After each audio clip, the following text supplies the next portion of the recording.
अब बीजेपी की और प्रधानमंत्री की वो बात बिल्कुल झूठ पर बनी थी, वो सच्चाई नहीं थी उसमें, इसलिए कि तेलंगाना में जो रिजर्वेशन मिल रहा है BCE कैटेगरी में, वो मुसलमानों में जो कास्ट है उन कास्ट को मिल रहा है। और PS कृष्णन की रिपोर्ट बनाई गई, उसको उस वक्त के आंध्र प्रदेश के OBC कमीशन ने अपनी रिपोर्ट बनाई, उसको एक्सेप्ट किया और उसके बाद ये 4% रिजर्वेशन मिल रहा है जिसको सुप्रीम कोर्ट के स्टे पे चल रहा है। तो ये झूठ है अमित शाह का बोलना, जो भारत के होम मिनिस्टर हैं। हम उनसे उम्मीद ये कर रहे थे कि सच्चाई को बयान करेंगे। उनको ये सच्चाई बयान करना था कि OBC कमीशन की रिपोर्ट में कास्ट अमंग द मुस्लिम्स को ये मिला है और उसमें बोल दिया गया कि ये कास्ट अगर होंगे तो उनको 4% रिजर्वेशन नहीं मिलेगा। आखिर बीजेपी पसमानदा मुसलमानों की दुश्मन क्यों है?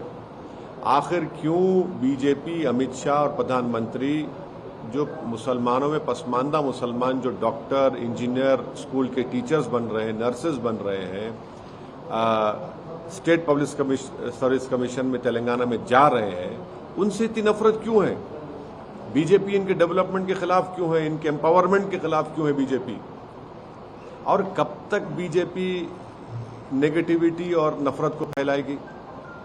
आप क्यों भारत के जो मुसलमानों में जो कास्ट हैं, जो जिनको संविधान के आर्टिकल 15 और 16 के तहत जिनकी सोशल एजुकेशनल बैकवर्डनेस का एक एम्पिरिकल डेटा है, कृष्णन की रिपोर्ट है, OBC कमीशन रिपोर्ट है, फिर उसके बाद सुधीर कमेटी की रिपोर्ट है, फिर तेलंगाना की OBC कमेटी ने उस सुधीर कमेटी रिपोर्ट को लेकर देखा और एक्सेप्ट किया कि यस, मुसलमानों के सोशल एजुकेशनल बैकवर्डनेस का एक एम्पिरिकल डेटा है। आप क्यों उसके खिलाफ हैं? क्यों आप मुसलमानों को तरक्की करना से देखना नहीं चाहते? भाई, अगर एक मुसलमान में जो बैकवर्ड क्लासेस हैं या कास्ट हैं, अगर उनके बच्चे डॉक्टर, इंजीनियर बन रहे हैं, स्टेट पब्लिक कमीशन में DYSP पुलिस ऑफिसर बन रहे हैं, RDO बन रहे हैं, तहसीलदार बन रहे हैं, टीचर बन रहे हैं, नर्सेज बन रहे हैं, कांस्टेबल में रिक्रूटमेंट हो रहा है, तो आपको इतनी तकलीफ क्यों हो रही है? आप क्यों मुसलमानों को मार्जिनलाइज करना चाहते? क्यों मुसलमानों को एलिनेट करना चाहते? और भारत के होम मिनिस्टर से और भारत के प्रधानमंत्री से पूछना चाह रहे हैं कि तेलंगाना की असेंबली में एक रेजोल्यूशन पास हुआ था जिसमें यह कहा गया था कि तेलंगाना के शेड्यूल्ड ट्राइब का रिजर्वेशन 6% से 9% कर दिया जाए। आप क्यों उस पर खामोश बैठे हैं? बताइए, करिए ना आप। और दूसरी बात, तेलंगाना की असेंबली में मुसलमानों में जो कास्ट हैं उनको 12% रिजर्वेशन का एक रेजोल्यूशन पास हुआ, एक्ट बनाया गया, उसको होम मिनिस्ट्री में है। अमित शाह क्यों जवाब नहीं दे उसका?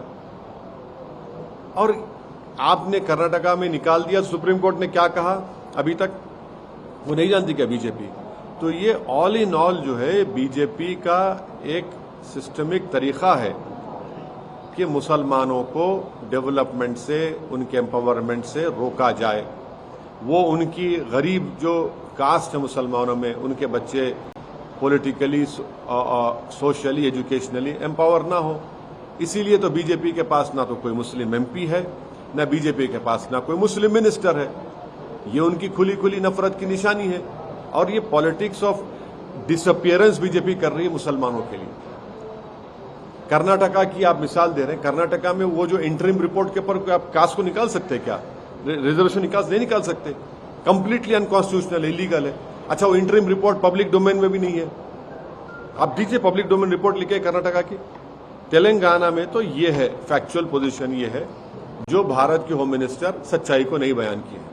कल एक और बात भी बोले होम मिनिस्टर कि KCR की जो कार है, BRS की कार है, वो ओवैसी के स्टीयरिंग से, ओवैसी उसकी स्टीयरिंग चलाते हैं। बीजेपी की जो गाड़ी चल रही है ना, वो देश में RSS के तरफ से चल रही है।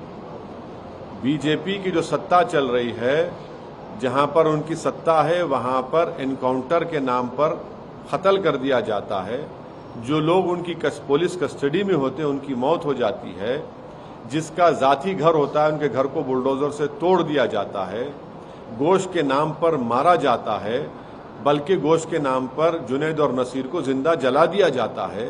देश में आज बेरोजगारी नौजवानों का मुकद्दर बन गया।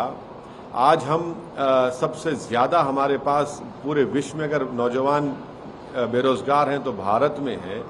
चीन हमारी जमीन पे कब्जा करके बैठ चुका है। पाकिस्तान से आतंकवादी आकर हमारे देश के सिपाहियों को मार रहे हैं। ये इस पर बात नहीं करती अमित शाह, इस पर बीजेपी बात नहीं करती। मगर मुद्दा क्या है? मुसलमान से खतरा है, मुसलमान को हम डेवलपमेंट होने नहीं देंगे। ये उनकी पॉलिटिक्स है। यूनिफॉर्म सिविल कोड पर चर्चा चल रही है सर। माना यह जा रहा है कि अगले चुनाव से पहले यूनिफॉर्म सिविल कोड भी आ जाएगा। और दूसरा सर, रिजर्वेशन के सवाल पे अमित शाह का कहना है कि जो मुस्लिमों को 4% रिजर्वेशन दिया जा रहा है वो SC ST OBC छीन के दिया जा रहा है। देखिए एक मिनट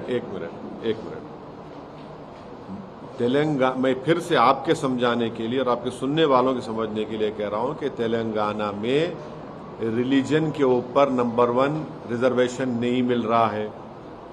मुसलमानों में जो बैकवर्ड कास्ट हैं उनको मिल रहा है, जिसमें बता दिया गया कि ये कास्ट को रिजर्वेशन मिलेगा, इनको नहीं मिलेगा। तीसरा, किस बुनियाद पर मिल रहा है? कृष्णन साहब ने, लेट कृष्णन साहब जो सोशियोलॉजी के एक माहिर हैं, जो मंडल की रिपोर्ट में बनाने में उनका रिपोर्ट था, उन्होंने रिपोर्ट बनाई और उस वक्त के आंध्र प्रदेश के ओबीसी कमीशन ने अपनी रिपोर्ट बनाई, उस पर 4% मिला। फिर सुप्रीम कोर्ट ने उस पर स्टे दिया। तो बीजेपी का ये जो बाजा बज रहा है कि रिलीजन के नाम पे मिल रहा है, वो नहीं मिल रहा है। मुसलमानों में जो कास्ट है उनके सोशल एजुकेशनल बैकवर्डनेस का एक एम्पिरिकल डेटा की रिपोर्ट है, नंबर 1। नंबर 2, तेलंगाना बनने के बाद तेलंगाना की गवर्नमेंट ने सुधीर कमेटी बनाया। उस सुधीर कमेटी ने मुसलमानों का सोशल एजुकेशनल बैकवर्डनेस की एक एम्पिरिकल डेटा की रिपोर्ट बनाई, जिसको तेलंगाना की BC कमीशन ने और एक रिपोर्ट बनाई, उसको एक्सेप्ट किया और 12% रिजर्वेशन देने के लिए बात की, जिसको तेलंगाना की असेंबली ने इसको एक्ट बनाकर, रेजोल्यूशन बनाकर मिनिस्ट्री ऑफ अफेयर्स भेजा, जहां पर अमित शाह साहब मिनिस्टर हैं। तीसरी बात, आप कह रहे हैं कि शेड्यूल ट्राइब का, तेलंगाना की असेंबली में एक रेजोल्यूशन और एक्ट पास करके भारत की सरकार से, यानी मिनिस्ट्री ऑफ होम अफेयर्स से, सोशल जस्टिस मिनिस्ट्री से पूछा गया, बताया गया, डिमांड किया गया कि ये तेलंगाना सरकार का डिमांड है कि शेड्यूल ट्राइब्स का रिजर्वेशन 6 से 9% किया जाए, आप क्यों नहीं करते? आखिरी बात, मोदी सरकार 50% रिजर्वेशन को पार क्यों नहीं करती? ब्रेक करिए इस बैरियर को 50% के।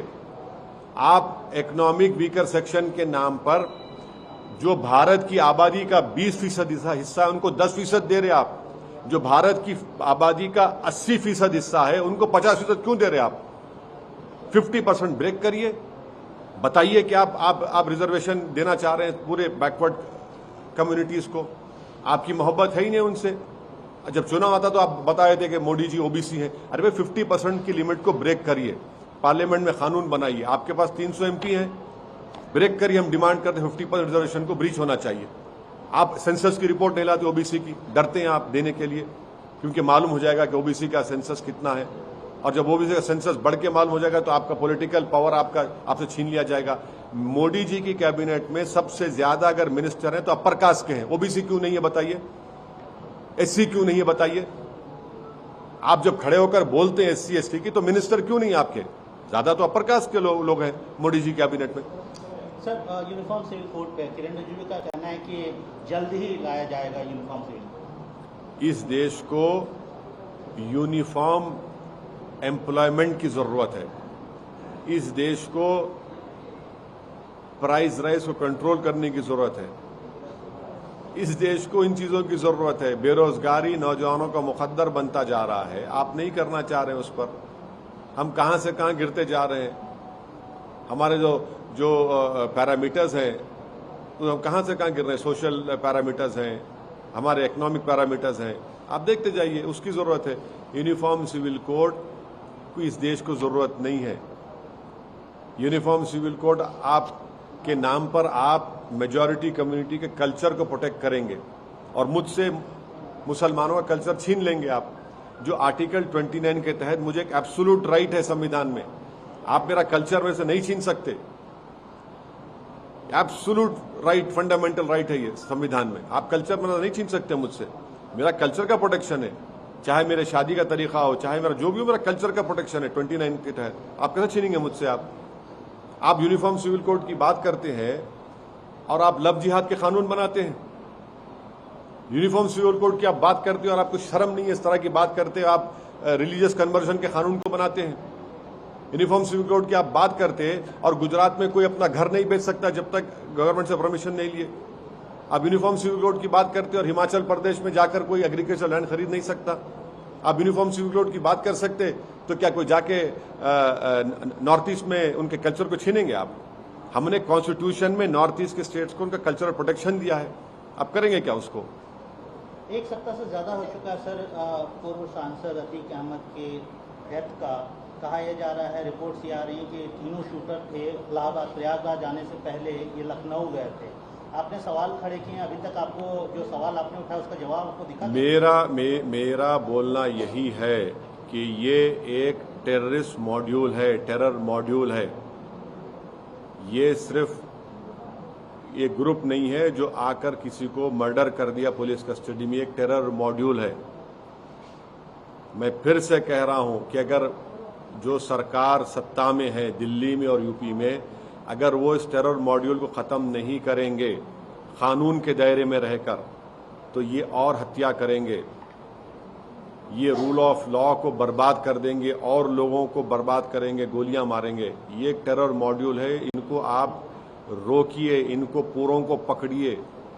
मैं नहीं बल्कि एक रिटायर्ड आईजी ने हिंदुस्तान टाइम्स में कहा कि ये इन 3 लड़कों ने कम से कम 500 राउंड की फायरिंग की होगी, ट्रेनिंग की होगी, तब जाकर इतना बेहतरीन तरीके से उन्होंने पुलिस उत्तर प्रदेश की पुलिस कस्टडी में उन 2 लोगों का हत्या कर दी। नेशनल लेवल शूटर है, वो कह रहा है कि कम से कम इनको 1000 राउंड की ट्रेनिंग मिली होगी। ये एक टेरर मॉड्यूल है, इसको बात को समझने की जरूरत है और ये समझना है कि ये लोग रेडिकलाइज कैसे हो रहे हैं। तो हम जो पार्लियामेंट में मैंने स्पीच देकर कहा था कि हर समुदाय के लोगों के रेडिकलाइजेशन को रोकने के लिए एक एंटी रेडिकलाइजेशन सेल बनाइए। आप नहीं बनाते, आप सिर्फ एक ही समुदाय का बनाते हैं। जो लोग जिनके घर पर रहने का छत नहीं है उनके माँ बाप के पास, जो झोपड़ी में रहते हैं, 8-8 लाख की 2 वेपन, 16 लाख कहां से आए उनके पास? और योगी सरकार उस लेटर जो हत्या जिसकी की गई है, उसने एक लेटर भिजाया उसके वकील ने, जिसमें उसने कहा कि मेरी हत्या का जिम्मेदार कौन है। योगी सरकार मीडिया को दे देना, वो लेटर पहुंच चुका है, उनको बता दें कि कौन उसने, मरने वाले ने क्या लिखकर भिजाया कि इसके हत्या हुई थी, कौन किया, उसको जिम्मेदार कौन है, बता दीजिए आप। सीएम योगी ने बोला है सर। हाँ, एक मिनट बीजेपी ने ये कहा है कि जो कुछ आप यहाँ पर अपनी कंडोलेंस मीट किया है, ओल्ड सिटी में टेररिज्म फैलाने की बात कर रहे हैं। झूठ बोल रहे हैं, आखिरी झूठे हैं, they are lying to their teeth. बेशर्मी से झूठ बोलते हैं। कोई कंडोलेंस मीटिंग नहीं हुई है, कंडेमनेशन हुआ है, इसलिए कि यूपी सरकार की पुलिस कस्टडी में जिनके हाथों में जंजीरें थी और जो पुलिस उनके अतराफ में थी, और वो यूपी सरकार जो कही थी गोली का जवाब गोली से देंगे, उनके सामने 2 लोगों की हत्या कर दी गई और वो तमाशाई बने बैठे रहे। उसका कंडेमनेशन हो रहा है। उसके सवाल हम उठा रहे हैं कि कैसे ये लोग आए, कैसे इनके हाथ में हथियार कहां से आया, इतने राउंड गोलियां कहां से आई। 8-8 लाख का इलीगल वेपन है, 16 लाख उनके पास, किसने दिए उनको? वो गोलियां किसने दी उनको? किसने उनको जगह बताई वहां पर? किसने उनको कहा कि इस जगह पर ये लोग आ रहे हैं? ये हम सवाल उठा रहे हैं। कहां पर हुआ है? हां, जिन लोगों का जनाजा गया था वो जनाजा रूल ऑफ लॉ का भी था, वो जनाजा रूल ऑफ लॉ का भी था जनाजा, कि देखो रूल ऑफ लॉ की धज्जियां उड़ रही हैं। ये हम बोल रहे हैं। आप अपनी नाकामी को, अपनी पुष्पनाही को छुपाने के लिए आप इस तरह की बात कर रहे हैं। भाई आप सत्ता में आप हैं, मैं नहीं हूं। आपको अपना इंट्रोस्पेक्शन करना चाहिए, आपको शर्म से डूब मरना चाहिए कि आपकी कस्टडी में किसी को मारा गया है। आप उसका जवाब ही नहीं दे पा रहे हैं कि कैसे वो लोग मारे हैं। आप बोलते हैं हम सस्पेंड कर दिया। अरे वो क्या है सस्पेंशन? आप भारत के संविधान के तहत 311 जो है उसको इस्तेमाल करके उनको सर्विस से निकालिए उन लोगों को। आप सुप्रीम कोर्ट को जाकर आप योगी सरकार बोले कि हम इंडिपेंडेंट इंक्वायरी कराने तैयार है, आप सुप्रीम कोर्ट एक टास्क फोर्स तश्कील दे दे, टाइम बॉन्ड इंक्वायरी हो जाए। क्यों छुपा रहे आप? सर मुख्यमंत्री योगी आदित्यनाथ ने सहारनपुर में बोला है कि माफिया अतीत हो गए, माफिया अतीत हो गए, पास्ट हो गए, यूपी में अब नो कर्फ्यू, नो दंगा, सब चंगा। झूठ बोल रहे हैं, झूठ बोल रहे हैं। दंगे आज भी यूपी में हो रहे हैं। अगर आप मुझे इजाजत दीजिए आधे मिनट की, तो मैं आपको बता देता हूं कि यूपी में कितने दंगे हुए हैं और इसका जवाब उनको देना पड़ेगा। जो बार बार बोलते ना कि यूपी में दंगे नहीं हुए, दंगे नहीं हुए, ये गवर्नमेंट ऑफ इंडिया के फिगर्स हैं जो हम आपके सामने आधे मिनट, हाँ सुन लीजिए। नेशनल क्राइम रिकॉर्ड्स ब्यूरो का डेटा ये बताता है 2027 और 2021 में 30,040 राइट्स हुए हैं यूपी में। ये नेशनल क्राइम रिकॉर्ड्स ब्यूरो का डेटा कहता है। 2017 से 2021 में बीजेपी की सरकार है, मुख्यमंत्री योगी आदित्यनाथ है, 35,040 कम्युनल फिरकाना राइट्स हुए हैं। ये जो अमित शाह की मिनिस्ट्री के तहत आता है। तो बताइए आप, हाँ 2012-17 में 2012-17 का फिगर भी है, मगर 2017 और 21 में आपकी सरकार है, 35,000 कम्युनल राइट्स हुए। क्यों झूठ बोलते हैं? आप कहते हैं कि अतीत कोई हो गया, भाई आपकी कस्टडी में वो अतीत हो गया ना, तो आपको खुशी हो रही है। मुख्यमंत्री कह रहे हैं कि आप उस पर आप क्रेडिट ले रहे हैं क्या उनकी मौत का, उनको जो गोली मारी गई आपकी कस्टडी में? आपकी सरकार है, आपकी कस्टडी में कन्विक्टेड 2 प्रिजनर्स हैं, उनको मार दिया गया, तो आप क्रेडिट ले रहे हैं मुख्यमंत्री कहकर। आप इसको अपनी नाकामी नहीं मानेंगे कि आपकी कस्टडी में किसी की गोली चल जाती है, पुलिस की मौजूदगी में आकर उनको मार दिया जाता है। ये आपका सत्ता है, ये आपका गवर्नेंस है। इस तरह आप अतीत करना चाहते हैं किसी को? मालेगांव में आप ही के नेता ने कहा है कि 2-4 मुसलमानों को मारकर जो है आप हिंदू देश नहीं बना सकते, हिंदू राष्ट्र नहीं बना सकते। हिंदू राष्ट्र, हिंदू राष्ट्र बनाने की बात कौन कर रहा है? ये सब आरएसएस से ताल्लुक रखने वाले हैं जो गांधी, अंबेडकर और भारत के जो मुजाहिदीन आजादी से मोहब्बत करते और करते रहेंगे। वो तो हिंदू राष्ट्र की नहीं बात कर रहे हैं। जो एक हिंदुत्व की आइडियोलॉजी को मानते हैं वही तो हिंदू राष्ट्र की बात कर रहे हैं। उनसे पूछिए आप क्यों कैसे बात कर रहे हैं। जब तक अंबेडकर का बनाया हुआ संविधान रहेगा, ये देश जो संविधान में हमने कहा कि सेक्युलर डेमोक्रेटिक रिपब्लिक रहेगा, जब तक अंबेडकर का बनाया हुआ संविधान रहेगा, इस देश में लड़ाई होगी लिबर्टी, इक्वालिटी, फ्रेटर्निटी और जस्टिस के लिए। आप इस लिबर्टी को, इक्वालिटी को, फ्रेटर्निटी को, जस्टिस को बीजेपी मानती है नहीं मानती? बताइए हमको। नहीं, उनका ये कहना कि 2-4 लोगों की, हाँ 2-4, देखिए मौत तो हुई ना 2 लोगों की, आपकी कस्टडी में हुई, मेरी कस्टडी में तो नहीं हुई ना। गवर्नमेंट की कस्टडी में थे, यूपी गवर्नमेंट की कस्टडी में थे। सुप्रीम कोर्ट में केस डलवाया गया। सुप्रीम कोर्ट ने कहा कि आप स्टेट की कस्टडी में, उनकी जिम्मेदारी, आप अपनी जिम्मेदारी निभा नहीं पाए हैं। आपकी कस्टडी में मौत हुई ना, कोई लोग आसमान से तो नहीं आए। वो उन लोगों ने, ये मैं कह रहा हूं, जिन्होंने उनको मारा है वो एक टेरर मॉड्यूल का हिस्सा है। वो टेरर मॉड्यूल का हिस्सा है। याद रखिए इस बात को। अगर आपको लग रहा है कि ये रेटरिक है, ये आप अपने पैरल पे ले लीजिए। हम आपको बता रहे हैं कि ये रेडिकलाइज लोग हो चुके हैं जो बंदूक से अपने आइडियोलॉजिकल कमिटमेंट्स को, गोल्स को फुलफिल करना चाहते हैं। ये हमारे देश के लिए खतरा है। इस तरह के लोग जो बंदूक और गोली इस्तेमाल करके लोगों की हत्या करके अपने आइडियोलॉजिकल ऑब्जेक्टिव्स को हासिल करना चाहते हैं। तो फिर कोर्ट किस लिए, पब्लिक प्रोसिक्यूटर किस लिए, सीआरपीसी एविडेंस किस लिए, जजेस किस लिए हैं? अगर ये लोग तय कर लेंगे सब चीज को, किसकी हत्या करना, किसकी हत्या नहीं करना, किसको अतीत बना देना। सर नीतीश कुमार बिहार के मुख्यमंत्री हैं, अपोजिशन यूनिटी के मुहिम में जुड़े हुए हैं। ममता बनर्जी से बंगाल में मुलाकात हो रही है, कोलकाता में मुलाकात हो रही है। कहा यह जा रहा है कि समाजवादी पार्टी के चीफ से ही मुलाकात हुई, अखिलेश यादव से। आप इस अपोजिशन यूनिटी को कैसे, आपने पहले भी इस पर बात की है, लेकिन फिर से हम जानना चाहेंगे ये जो अब विजिबल एक यूनिटी की मीटिंग दिख रही है, इसको आप कैसे देखते हैं? इब्तदाई इश्क है, देखिए आगे होता है क्या। अभी बहुत से लंबे फासले हैं, हुनूस दिल्ली दूरस्थ है अभी। मतलब अगर आपको बुलाएंगे तो आप जाएंगे? मेरे को कहाँ बुलाएंगे? बुलाएंगे तो नहीं, देखिए मुझे नहीं बुलाएंगे क्योंकि उनको मेरी सच्चाई से उनको नफरत है। उनको मेरी सच्चाई से नफरत है। और सच्चाई क्या है? नीतीश कुमार कितनी मर्तबा बीजेपी से मुख्यमंत्री बने, कितने मर्तबा छोड़े? लेकिन अब तो बीजेपी नहीं, अरे का अरे है ना। अब कल का कौन गारंटी देगा? आप देंगे? आप लोग देंगे? देश देगा क्या? आप तो असेंबली में खड़े होकर मुख्यमंत्री नीतीश कुमार ने कहा था कि हम मिट्टी में मिल जाएंगे, भाजपा में नहीं जाएंगे। चले गए आप चले गए। आपने कहा था असेंबली में खड़े होकर मिट्टी में मिल जाएंगे, आप चले गए। भाई आप खुद ही उस पर स्टैंड नहीं करते और फिर आप उल्टा बीजेपी के साथ चले जाते हैं आप। तो देखिए, तो आपको अभी प्रैक्टिकल नहीं लगता सर ये? कांग्रेस एंटी बीजेपी की बात हो रही है और तीसरा संघ ये बन रहा है, तो आप कैसे आप anti Congress, anti BJP anti Congress front बन रहा है। मतलब दोनों के लिए अलग करके एक तीसरा मोर्चा बन रहा है। तीसरा मोर्चा बन रहा है। अब आप अगर आप मतलब तीसरा एक तरीके से यूनिटी बन रही है, तो ऐसे में आप एक तरफ कहते हैं कि आप कांग्रेस में भी नहीं है, भाजपा में भी नहीं है, और दूसरी तरफ कहते हैं कि भाजपा को हराना है तो सबको एकजुटता दिखानी है। तो जब सब एकजुट हो रहे हैं तो आप क्यों उनसे अलग दिख रहे हैं? नहीं, एक कहाँ हो रहे हैं? एक कहाँ हो रहे हैं? कौन कह रहा है एक हो रहे हैं? मुलाकात हो रही है। हाँ, मुलाकात हो रही है, चाय पीएंगे, बिस्किट खाएंगे, समोसा खाएंगे, घर जाके सो जाएंगे, और क्या होगा?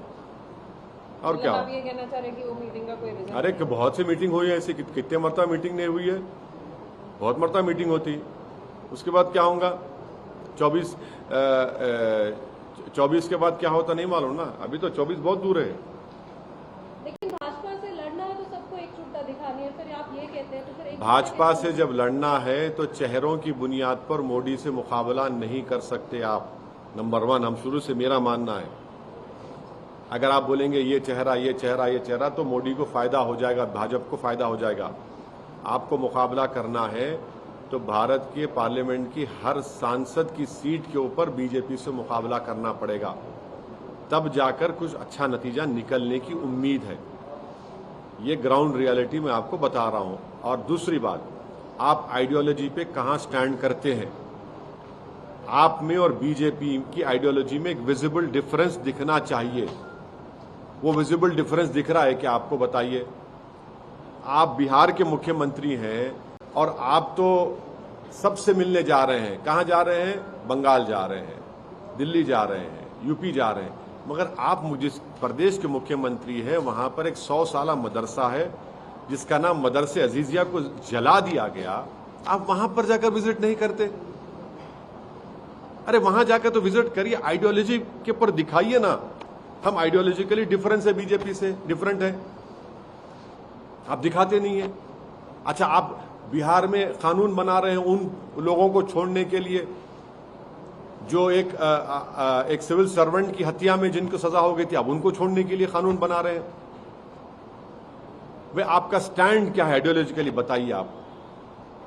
ठीक है, मोदी को हराना है तो आइडियोलॉजिकली हराएंगे या सिर्फ आप ऐसे फ्रंट बना के हराएंगे? मेरा मानना है कि आइडियोलॉजी पर जब मुकाबला होगा तो कामयाबी मिलने की उम्मीद है। महाराष्ट्र के विकास अघाड़ी को लेकर जो है एनसीपी सुप्रीमो शरद पवार ने कहा कि आज अघाड़ी है लेकिन आगे क्या होगा गठबंधन? वो संजय राउत ने भी कहा क्या कहा? सरकार बहुत जल्दी गिरने वाली है महाराष्ट्र में। वो वही कुछ बोल सकते हैं। शरद पवार साहब ही बोल सकते हैं, उनकी पार्टी के बारे में मैं नहीं बोल सकता। परसों अदानी से भी मिल लिए उन्होंने। हाँ, अदानी से भी मिले। वो उनसे पूछिए, मेरे से क्यों पूछ रहे हैं आप? सर, आपकी जो स्टेट में अलायंस, नॉन ऑफिशियल अलायंस है सर, तो बीआरएस पार्टी भी इस ऑपोजिशन अलायंस के लिए कोशिश कर रही है, नॉन ऑपोजिशन अलायंस के लिए। क्या अगर वहाँ से अप्रोच होगा तो आप साथ देंगे? नहीं, अभी तक तो कोई मेरे से अप्रोच नहीं हुआ बीआरएस की तरफ से, ना मेरी कोई उनसे बातचीत हुई है। जब ऐसा कुछ अप्रोच होगा, बातचीत होगा, मैं इमीडिएटली आप लोगों के सामने ब्रेकिंग न्यूज के साथ बोल दूंगा। अभी तक तो नहीं हुआ है। बीआरएस के अध्यक्ष आपके पार्लियामेंट्री कॉन्स्टिट्यूंसी औरंगाबाद में आपकी पार्टी के सांसद वहां जाके मीटिंग कर रहे हैं। अब उनको कहीं भी जा सकते हैं। वो तो फिर हाँ, मैं भी असेंबली चुनाव होगा तो मैं भी जाऊंगा ना, कहाँ जाएंगे सर? कहीं भी जाऊंगा मैं। जैसा उन्होंने जा रहे मैं भी जाऊंगा, तो उनका इख्तियार है। हमारे को सीट पे आप जाके कैंपेन नहीं, ऐसा नहीं है। देखिए, वो जाना चाह रहे, अच्छा है ना, औरंगाबाद जाना चाहिए। लेकिन सीट आपके सांसद। अरे कुछ फर्क पड़ने वाला नहीं, इंशाल्लाह इम्तियाज जलील दोबारा जीतेंगे। हम तो अच्छा करे केसीआर वहां पर गए, उनको जाना चाहिए। वो नांदेड़ में थे, भोकर में थे, अब औरंगाबाद गए हैं। बहुत से अपनी पार्टी को बढ़ा रहे हैं, उनको पार्टी को बढ़ाने का इख्तियार है, को उसमें बुरी बात क्या है? बहुत अच्छा है, वो अपनी पार्टी को बढ़ाए, मैं अपनी पार्टी को बढ़ा रहा हूं ना, उसमें मैं क्यों रोकूंगा किसी को? बहुत अच्छा है, वो जा रहे हैं। आपको बुलाना चाहिए था औरंगाबाद? नहीं, हमको क्यों? उनकी पार्टी का प्रोग्राम है, उनकी पार्टी कर रहे हैं, करने दीजिए ना, पार्टी का प्रोग्राम है। कर्नाटक में अब सिर्फ 3 सीट्स पे ही अब आप देखिए, अब शुरू हो गया, अब 3 पे, अब जब बढ़ के लड़े तो ज्यादा क्यों लड़े, 3 लड़े तो कम क्यों लड़े। अब हम अपनी पार्टी, बी टीम वाला आप इस बार मौका नहीं देना चाहते हैं? नहीं, देखिए मेरे को उससे कोई मतलब नहीं है, मेरे को कोई परवाह नहीं है। लोग पुकारते रहेंगे, मैं अपना काम करता रहूंगा। मैं ऐसा ना मेरी पार्टी ना मैं ऐसा हूं कि किसी के इस तरह की बातों से हमको कोई फर्क पड़ता है। हम अपने ऑब्जेक्टिव को हासिल करने में हम पूरे सिंसियर हैं, अटल हैं और जिद्दी हैं। उसको हासिल करेंगे, हम अपना काम करेंगे। अब ये लोग बोलते जाएंगे तो क्या कोई फर्क पड़ेगा? कि उनका काम है बोलना, हमारा काम आगे बढ़ना है।